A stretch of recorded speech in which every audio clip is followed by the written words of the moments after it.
It was all about being sophisticated and indulging your desires every so often, pushing the pleasure principle, the idea that a little bit of what you fancy does you good.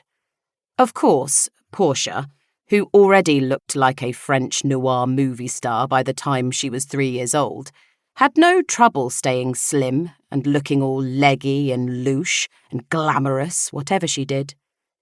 The Frenchwoman diet involved very little change for her, being blessed as she was with lustrous hair, porcelain skin, legs up to her armpits, and an award-winning gold medal pout.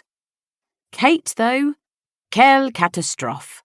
Just a few centimetres shorter than Declan, her 12-year-old son, she had always been a total stranger to such alien concepts as moderation, control and self-restraint. And she just didn't like dark chocolate. Give her a family block of fruit and nut, a packet of Tunnocks tea cakes and a couple of Kit Kat Chunkies any day. But bitter, tooth-breaking dark chocolate? What was the bloody point?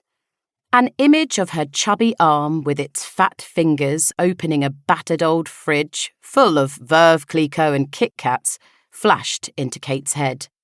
All the Frenchwoman diet ever made her was drunk and fat, and overdrawn. Podgy, pissed and poor, she muttered to herself, as if she were introducing 3 new, lesser-known dwarfs to Snow White. Who? Declan sauntered into the room, rubbing his eyes, bloodshot and bleary from too many hours glued to the Xbox.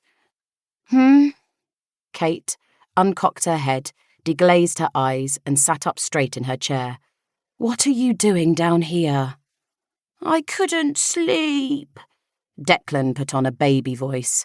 Bollocks, Seamus piped up. You've been throwing that bloody Xbox controller around your room in a rage for hours. Have not, Declan squeaked. Have to, Seamus boomed back. Have not, Declan squealed again. Have to, have not, have to, have not, have... Oh, Kate groaned. Grow up, the pair of you. Seamus and Declan glared at her and responded in perfect harmony. You grow up! Kate shot Portia a defeated, look what I have to put up with glance, and eyed the wine bottle hungrily. Her bottom lip quivered ever so slightly, and she knocked back the dregs of her tepid Pepsi Max. Deco, honey, Portia said, her voice deep and warm from the wine. Why can't you sleep? Declan immediately softened. He loved Portia, his godmother, who had always been there for him when his mum was otherwise occupied. There was something safe and patient and totally loving about her. He wandered over to her and pouted. Phoebe says Granny's coming to live with us. Seamus spat out his mouthful of Pinot Noir and gasped. What? Overreaction much? Portia scoffed. Phoebe says a lot of things, Kate muttered, rolling her eyes to the ceiling and almost shouting. She thinks she knows everything, but really she's only 15. She hasn't got a Scooby, sweetheart. I don't want her to come here, Declan went on. She's mean and creepy and always says horrible things. Only because she was gaslighted, Portia began. Gaslit, came Phoebe's voice from upstairs. By George, for all those years. He really was a bit of a prick. It has to be said. Portia?